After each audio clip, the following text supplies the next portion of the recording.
男人白天明明是个非常有爱心的包工头，可一到晚上，他就成了专门猥亵少女的恶魔。这天他本打算对刚放学的女学生下手，不料这时身后竟突然冲出来一辆车。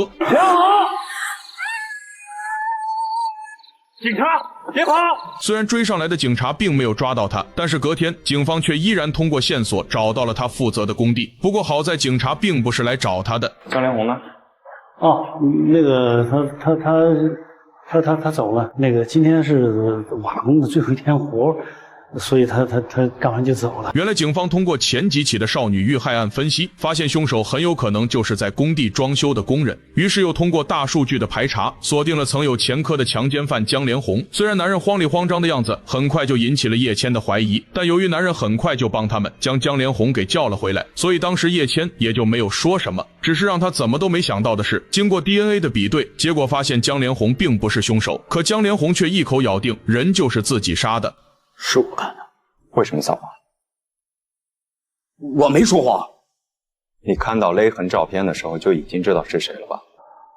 我不知道是谁，我不知道你在说什么。强奸、杀人全是我干的，都是我。你们抓我就行了，判我就行了。DNA 结果已经出来了，不是你，你就这么进去了？你爸怎么办？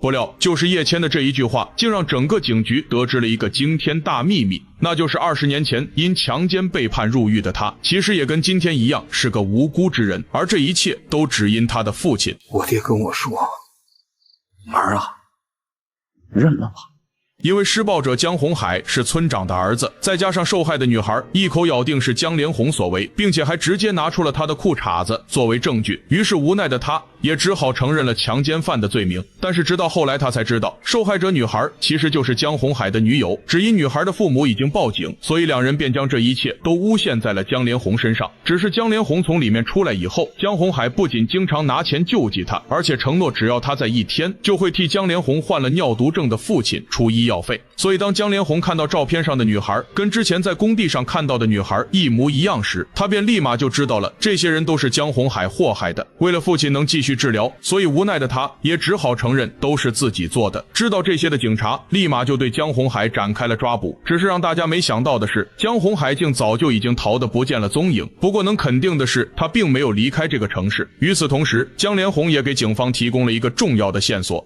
江汉，他和江红海也认识吗？我们一个村的。因为此人跟江红海也是同一个村的，所以警方便立马就将江汉请到了警局问话。结果竟真的在他这里知道了江红海还有一个设备仓库。于是在得到详细的地址后，警方便立马就出发展开抓捕。可当他们来到江汉所说的仓库后，却依然没有发现江红海的身影。不过很快，叶谦就从角落的一堆烟头发现了猫腻，于是他二话不说就直接踹开了隔壁的房门。不料因此吓得江红海赶紧逃离。等叶谦发现他的时候，江红海竟已经安全地跳到楼下了。不过好在刑警队长冷启月早就在楼下埋伏，所以江红海就这样被警方抓获。但看到警方直接拿出了被自己侵犯的几个女孩的照片后，江红海不仅立马就承认了最近3起奸杀猥亵案的事实，而且还承认了20年前陷害江连红的事。这次你跑不掉了，没人能替你扛罪，自己做的恶自己受，法律会制裁你的。